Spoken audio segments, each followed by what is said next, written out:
What if the 10 commandments are not what you think they are?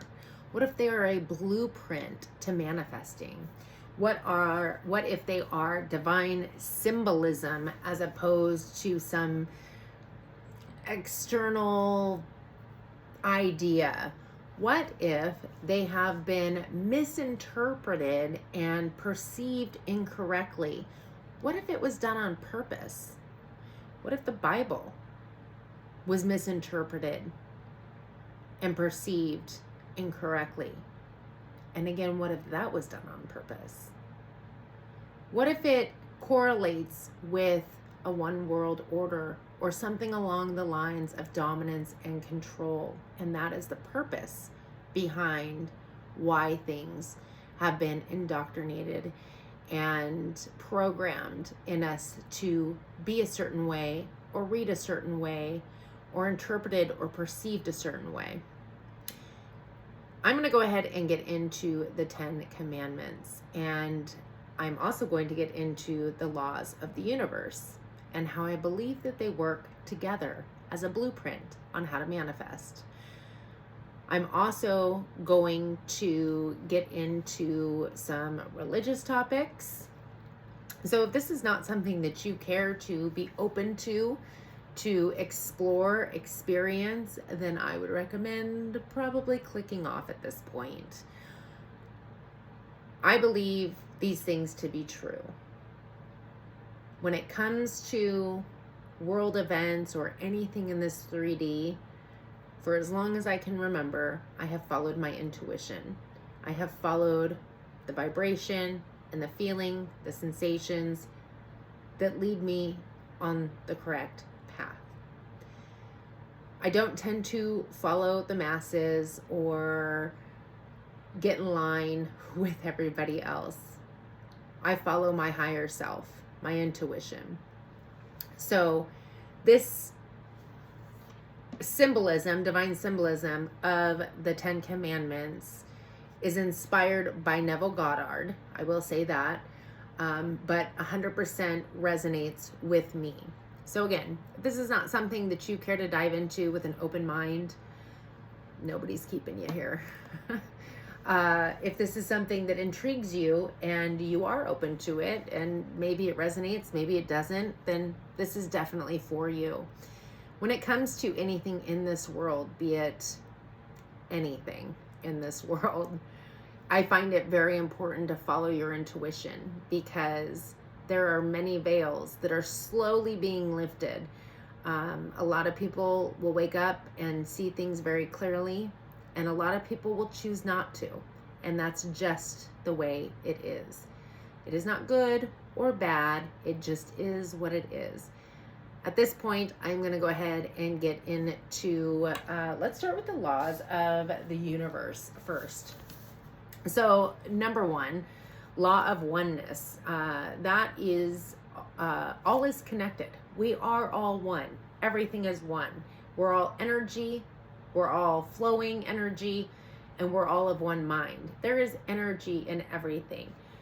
Even this desk is energy in motion. It's just in this 3D reality, we perceive it to be solid. Number two, the law of energy and vibration, same difference, equals everything is vibration. So not only are we all one with one mind, which I feel like I'm being drawn to say, there were a few in history, don't get me started on history and that perception, but there were a few in history who were creating things, and I could be wrong, but I want to say it was like the radio, the telephone, or the TV, something major at the same time across the world that were not in communication with one another. And although there's information on it, it's not like one person more or less got the credit, if you will.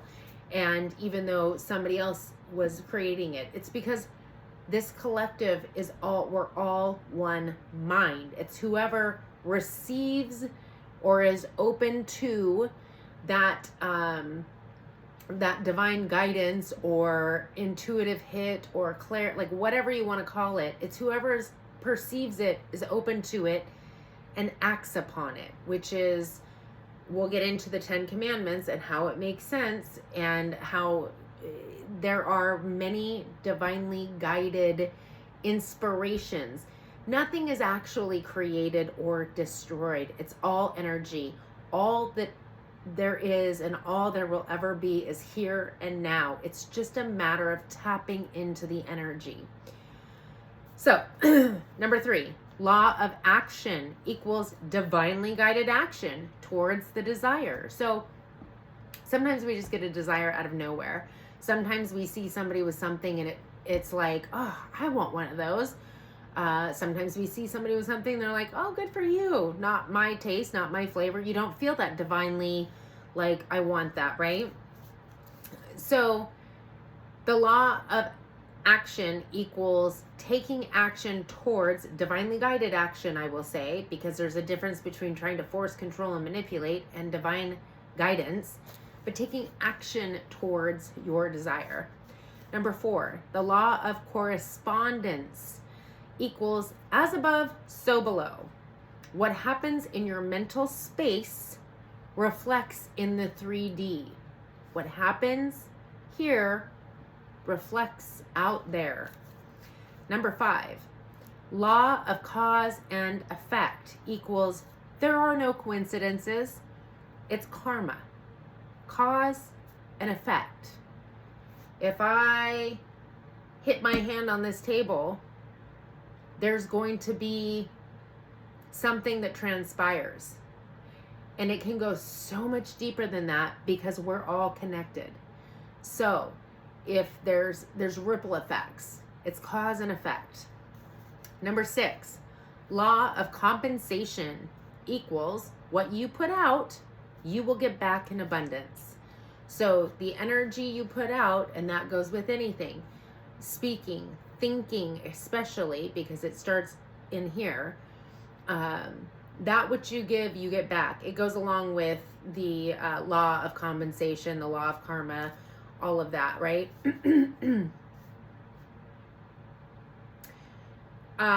Number 7, law of attraction.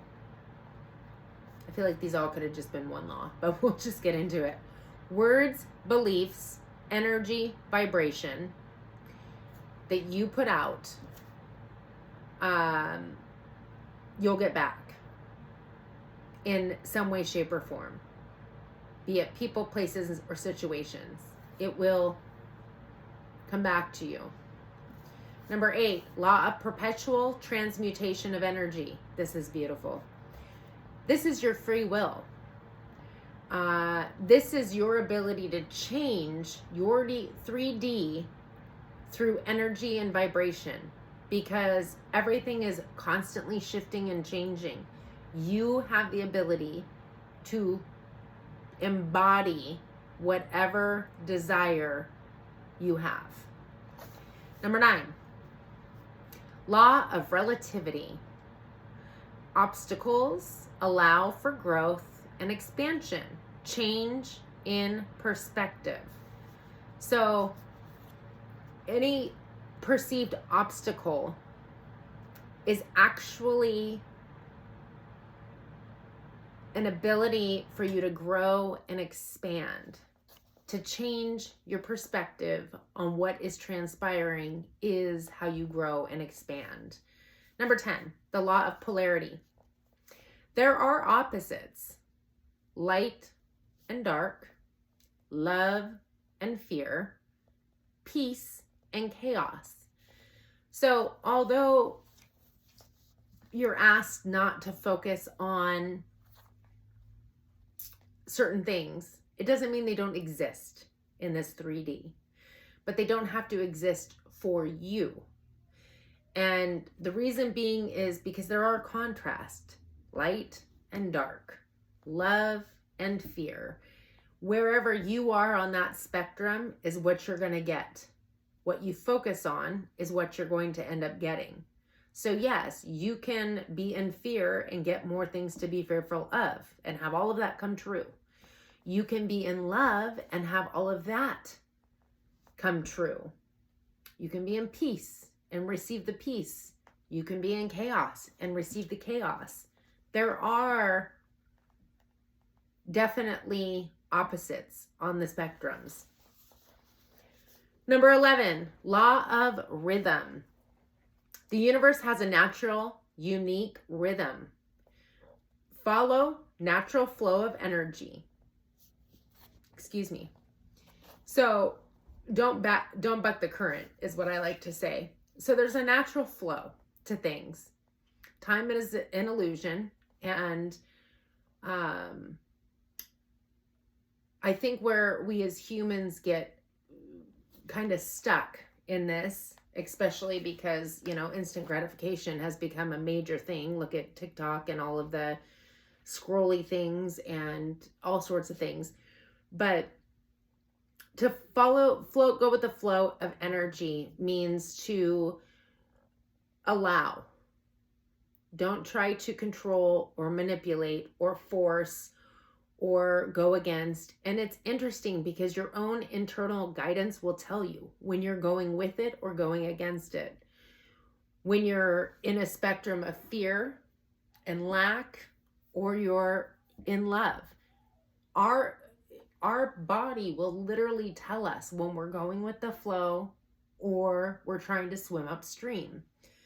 So the law of rhythm, the universe has its natural rhythm. It's got its natural way of doing things.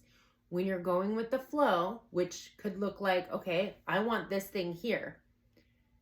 And the universe's natural flow is to take turns and weaves and up and downs and whatever to get there. And you're like, I want instant gratification. No, I don't want to go to the right. No. Another thing I'm being brought to is when it's time for people to leave our life, friendships, romances, family, like whatever the case may be, and we fight against it and we force and control and manipulate to keep people in our lives. Not only is that not going with the natural flow, but it's going against a lot of the different aspects. And also, we in turn are preventing natural growth, not maybe only for ourselves, but for those people. So it's meant to say don't buck the curtain. I feel like it's the easiest way to throw that out there. Number 12, the law of gender. That's yin and yang, right? Or normally referred to as yin and yang. It's feminine and masculine energy. And we all possess that within, masculine and feminine. So those are the laws of the universe. Now, and this is what is inspired by Neville Goddard, and I'm really excited to get into this. The 10 Commandments. And again, it's to be open-minded, and if it resonates, great. If it doesn't, great. It's okay. And then I am going to get into some religion after this. So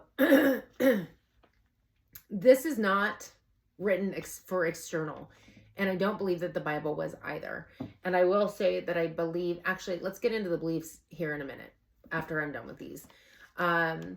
So number 1, I am the Lord your God.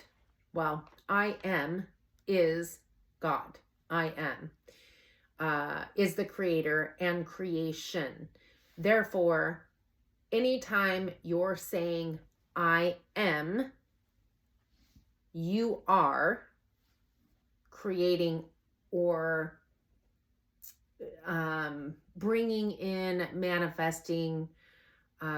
When you use the word, say like, I am wealthy, I am healthy, or I am sick, I am poor, I am miserable. I am, period, the Lord your God. So every time you're speaking the I am, you are putting it into creation or embodiment. I like the word embodiment better. Number 2, you shall have no other gods before me. This is, do not look outside of self, outside of your beautiful imagination, for anything to save you. So a lot of people, and or I feel like this also talks about worshiping false gods, if you will.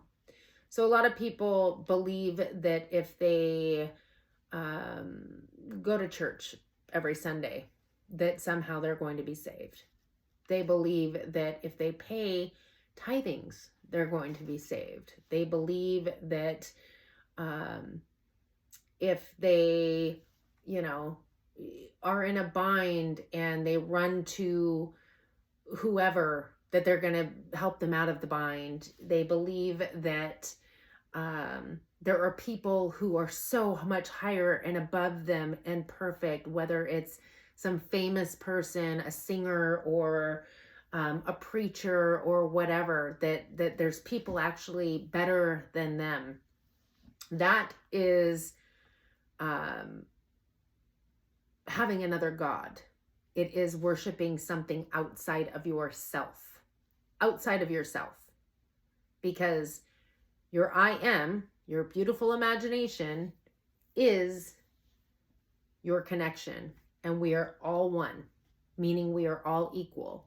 Now, in this beautiful 3D reality that we get to play in, if you will, it may appear that somebody is better at something than you are, but it's not that they are any high. We're all spirit having a human experience. And if it's something that you see that somebody's able to do, either learn how to do it and or manifest it, right? Like there is nobody who is higher or lower than you. We are all one. We are all made in the image of, and by the image of, it's the internal imagination is our connection. That is our that is our God, our creation. And I'm not saying we're all God. What I'm saying is, I guess you could say that. We're all a part of the Creator. And we were built in the Creator's image. Not physically, but our abilities, if that makes sense. Hopefully. Number 3, you shall not take the name of God in vain. I am that I am. So you're only to speak and think of that which is good and desired. So to take, as I had said earlier, to take the God's name in vain isn't like what people say, oh, Jesus Christ. No, that's not it. Or, oh, God, or whatever. That's not it. It is to use the I am in vain. So I am healthy, I am wealthy, I am abundant, and I am free, I am love, and I am light. That's good. I am broke. I am horrible. I am the worst person in the world. I'm fat. I'm ugly. That would be taking the I am, the God's name, in vain. Number 4, remember the Sabbath day and keep it holy. Once you've imagined and believe it to be done, do not think, speak, or act against it. Now, if you dig into this, it's, and don't quote me, it's like God made the heavens and the earth and, for however many days, and on the 7th day he rested and blah, blah, blah, blah. Creation, manifesting, is when we visualize what it is that we desire. We see it as if it already is, not how we're going to get there. We're not envisioning the steps we have to take because that's not our problem. We're envisioning what it is that we desire to the point where it is so strong that we cannot tell the difference between our vision and reality, and we're embodying it. I am no longer, this sick person or whatever. I am healthy and I can feel it, and I can, like, every ounce of my energy is health. This is like amazing health, right? Now, if I were to, I have to keep it holy meaning that I have to keep with that belief, that energy, until there is no shift or change. Because to forget or to not keep it holy would be to think, speak, or act against it. So I'm feeling it, I'm doing good, and then I get a phone call from a friend, and I'm like, yeah, I don't feel good, I'm sick. That would be to speak against it. That would be to be unholy, or to keep it, or not have it holy, if you will. Number 5, honor your father and mother. Father equals your mind. Mother equals your imagination, creation, right? Isn't that fertility? How we create the mother. The father is the seed that we plant into our imagination. The imagination is the mother that turns that thought into some beautiful desire, right? And then when we give it to spirit or the universe as this beautiful birthing, it takes time, 3D time, to mature and be born into the world. That is how you honor your father and mother. Actually, that's not even how you honor it. That's how it works.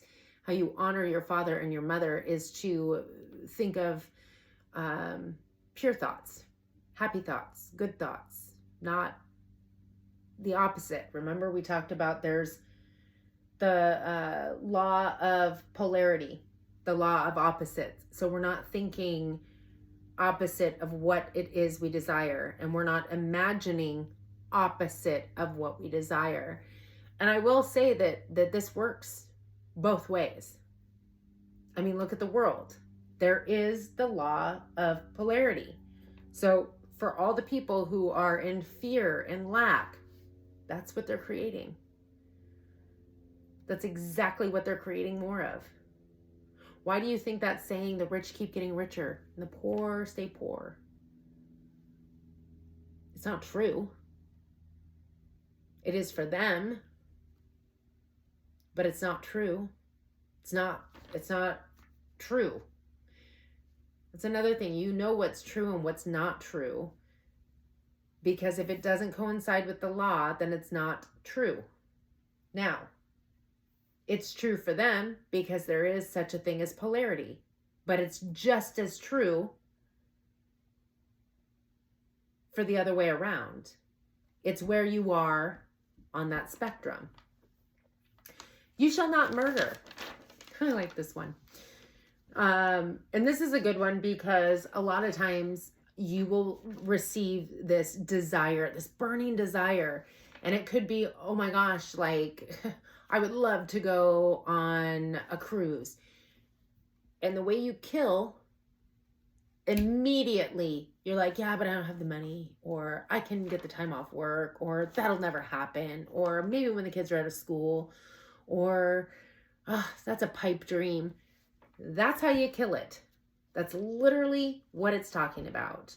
Now, in literal terms, in the 3D, yeah, you probably shouldn't go around hurting people. I mean, just saying. But again, that's because as within, so without. And karma, right? But when it talks about thou shalt not murder, it is talking literally about your desire, your burning desire. Don't snuff it out. Number 7, you shall not commit adultery. Oh, I like this one. This is divided loyalties.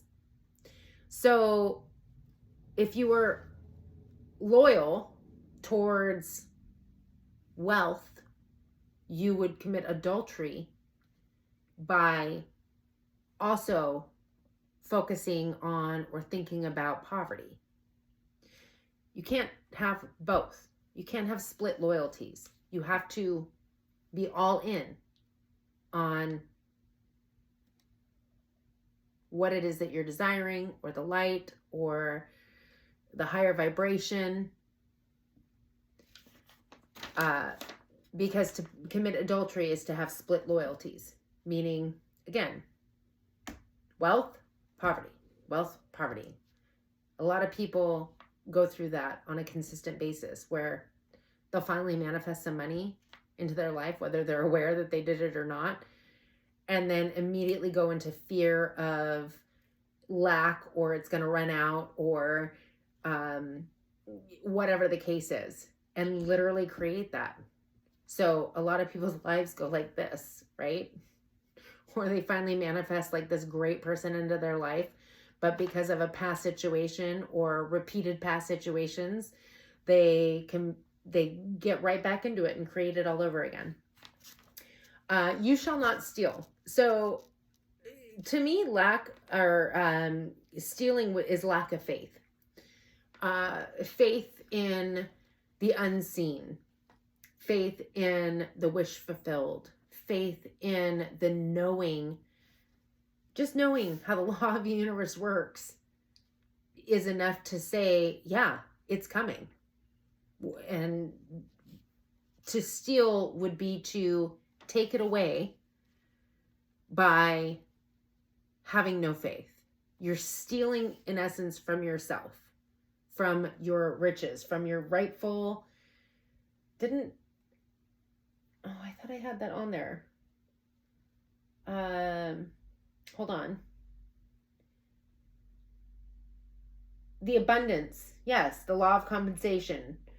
Nope, that wasn't it.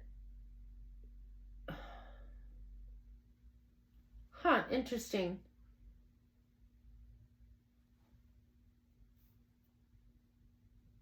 Well, the universe is all abundance. There is no lack. Lack is a human. How do I not have that on there?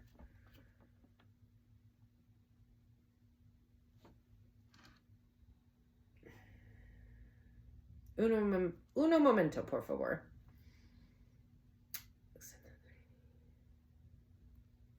See, this is why I wrote them down, because I wanted to make sure that I didn't miss anything. Well,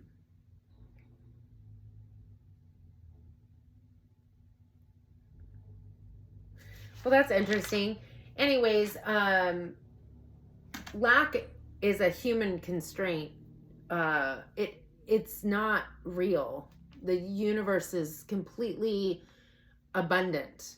It is humans that decide, it's humans that decide that there are restrictions on it.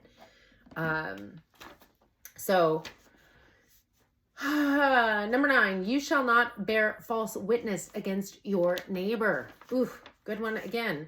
Again, we're all one, right? The law of oneness. So speaking or thinking against anyone, especially using the words you are, that is not of love or light, is literally bearing false witness. So I like to use the example of Jesus liked to heal people by envisioning them already whole.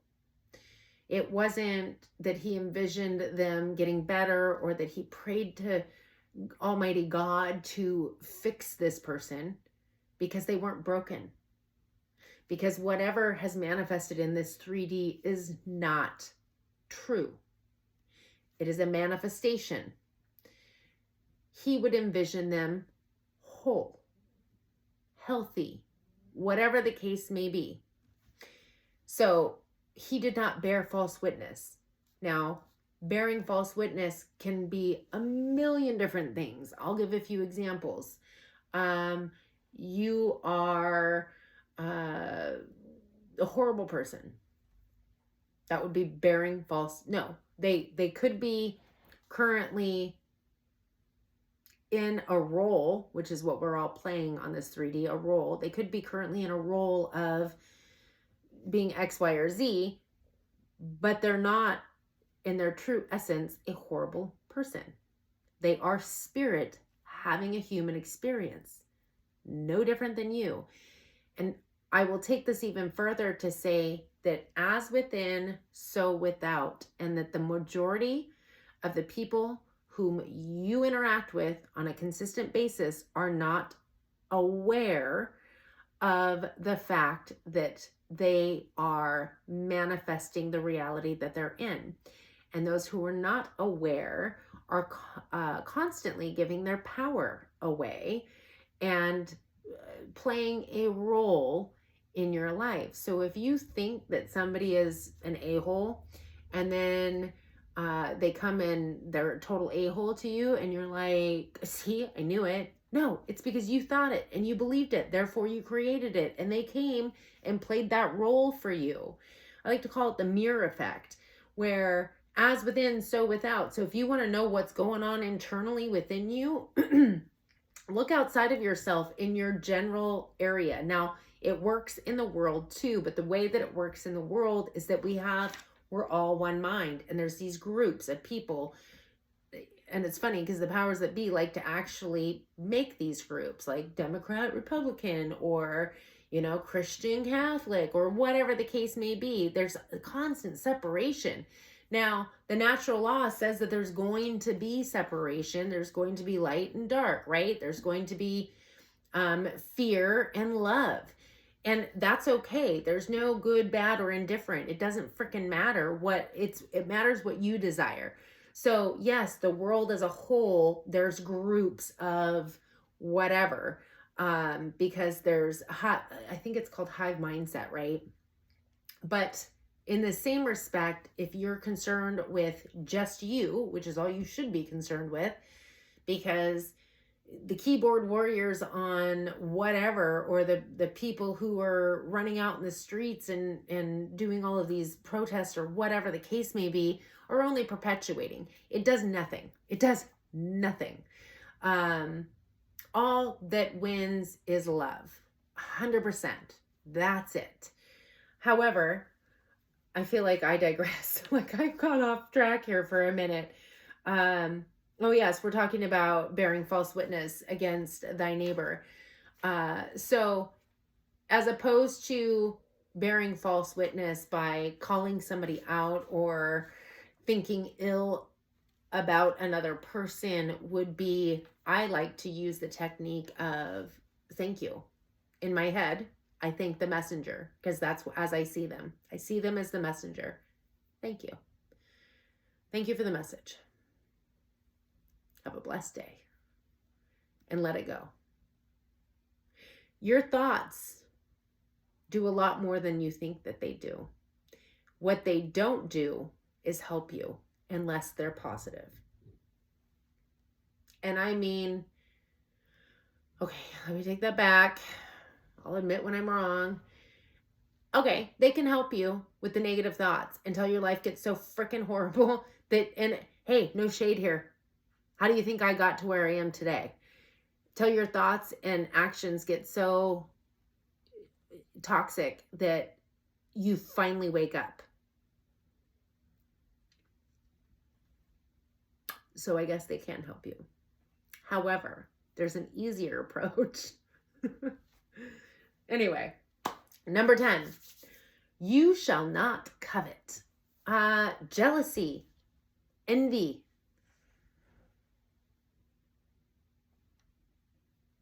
It's instead of seeing somebody who gets that promotion and saying, should have been me. I should have got it. I've been here longer. I do this. I do that. That's awesome. And I'm glad you put forth the energy and effort. But there are so many reasons. There are no accidents or coincidences. There just aren't and are not.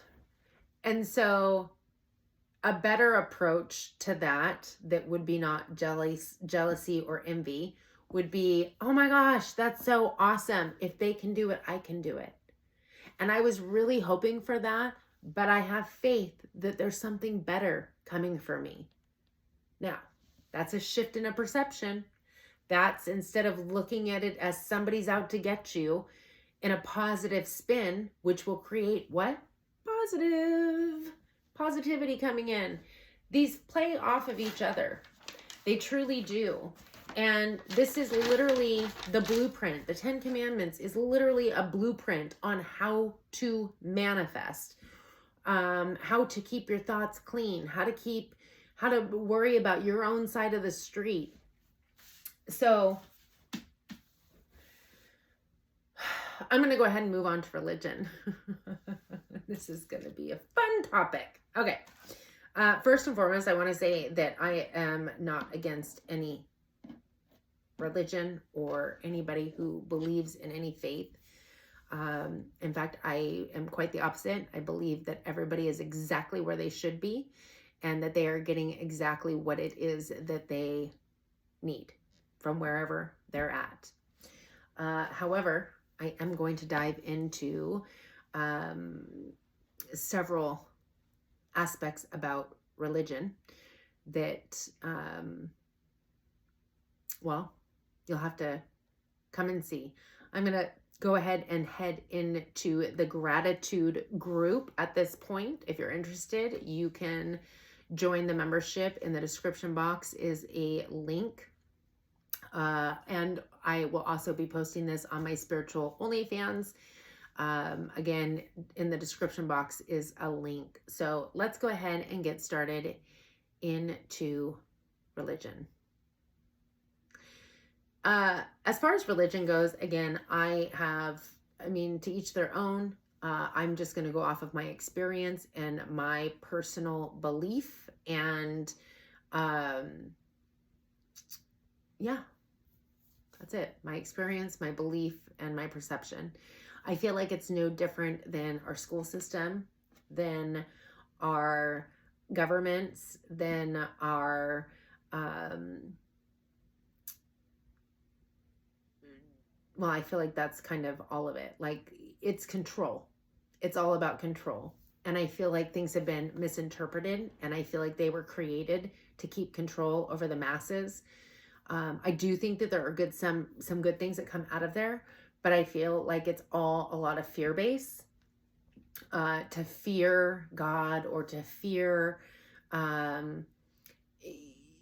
like they talk about how you shouldn't do, like, people with tarot and spiritual and, I've been called a witch or a devil worshiper. And it's so funny to me because it's inaccurate. We all have the ability to be in tune to higher self, to receive guidance and downloads and things of that nature. And to say that is not good and that it only can come from the preacher. I also don't agree with the money aspect. Like, God doesn't need money. He's not going to spend it. Why are you giving whatever to the church? Now, if it's a donation and you feel the need to, and it's within your heart to do it, great. But if it's, nope, you got to do this. This is part of God's law. No, it's not. No, it's not. And I feel like the Bible in itself, excuse me while I sip my coffee, was purposely written or rewritten or interpreted in the way it was to control. And you can go back in history if you so choose, but even history, I feel like, is a lie and it's a sham. And I feel like a lot of it, I'm not saying it didn't happen or whatever, but a lot of it came and was written from a perspective of certain individuals who wanted it to be perceived in a certain way. And it's just not all true. Now, what is true and what isn't? Well, that's for you to decide. But understand that we've all been indoctrinated, and part of our paradigm is from these beliefs that we've been like pounded, like come to church every Sunday so that you can learn X, Y, and Z. And yes, the 10 Commandments are freaking great. Yeah, it's a blueprint. It's amazing. But it's how you interpret them. And I believe we have all been purposefully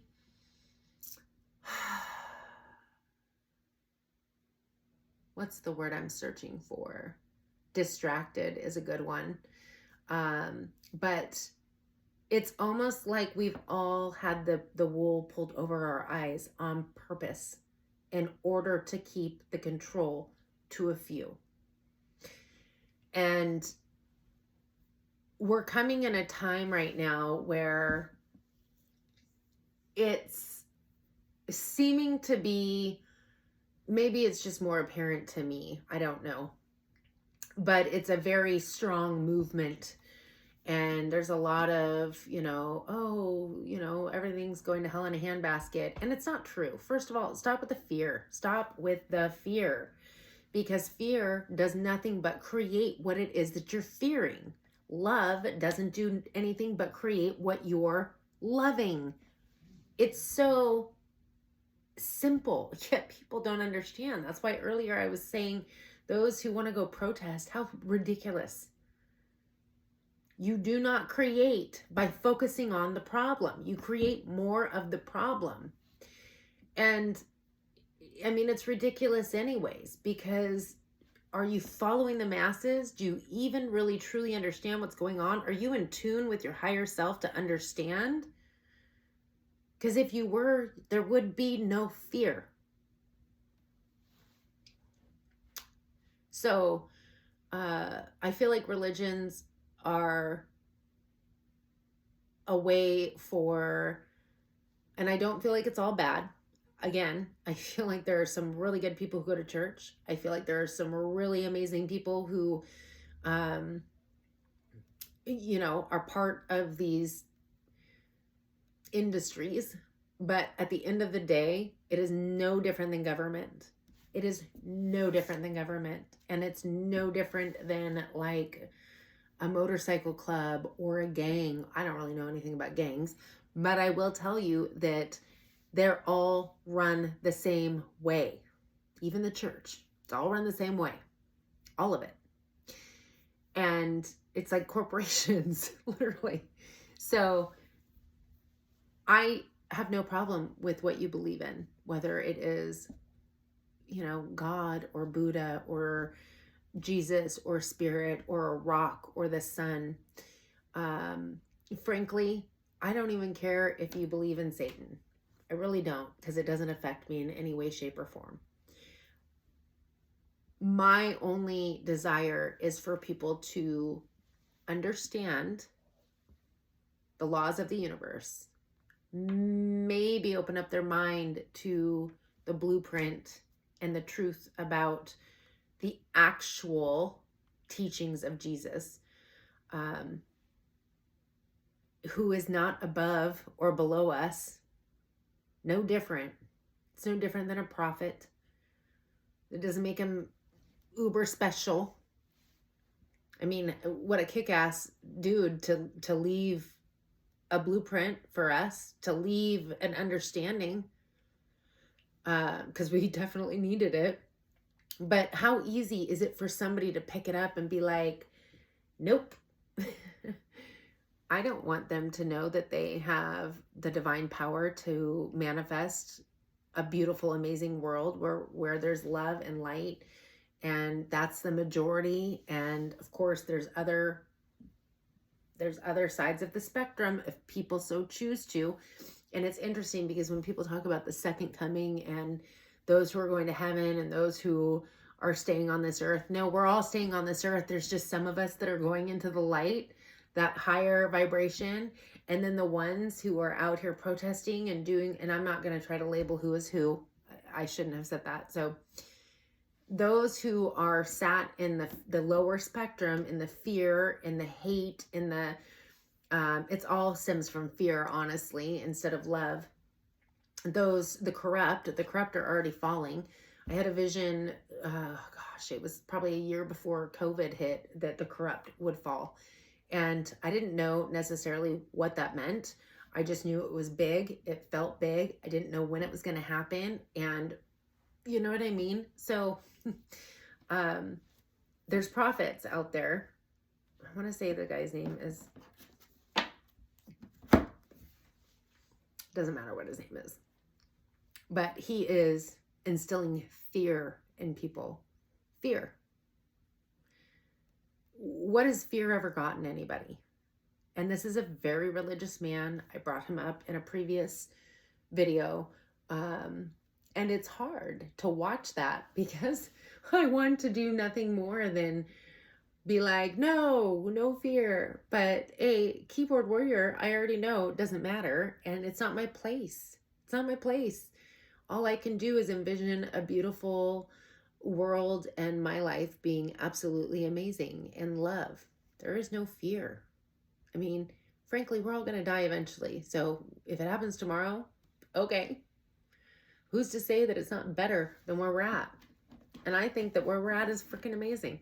And I think we're headed in an amazing direction. And I think that life is absolutely wonderful, but it's what you make of it. So when it comes to religion, I'm not a fan. I feel like it's organized crime. But like with anything in this world, there's good and there's fear, right? And so it's not to judge people, and there is a place for everybody, and there's a purpose for everything in this world. I don't think that it happens by happen chance. And we all have the freedom to embody a creation, and there are people embodying the fear creation and the dark creation, and there are people embodying the light, and that's just the way it works. But if you're truly desiring any kind of shift or change, it would behoove you to embrace the love and the light and let go of the fear and the control and the manipulation. And again, nothing wrong with church. My personal belief is that it's corruption and it's crime, and that there's a lot of blind leading the blind, that the belief or what we were, the propaganda, the control mechanism on how they so chose to interpret the Bible is incorrect. And it, for me, and again, follow your own intuition, for me, it makes far more sense that it is divine symbolism, that this isn't, it's all internal workings. It's all different aspects of levels of consciousness. And you're raising your consciousness as you're moving through the different characters in the Bible. You're raising your consciousness from the symbolism of whatever life they were living, and then they move into the next life. And in it actually, I'm seeing the chakra system now. So again, teach their own. I feel like this is really long and drawn out, but I was called to do it. And in fact, I was going to do it yesterday, and I was like, this is so much. I don't know. Which is why I started writing everything down. I was like, this is just too much to try to push through. I was going to do it into 2 different videos, and I was like, nope, we're just going to, roll with the punches, see how it goes. So that is what I have for you. I'll see you on the next one.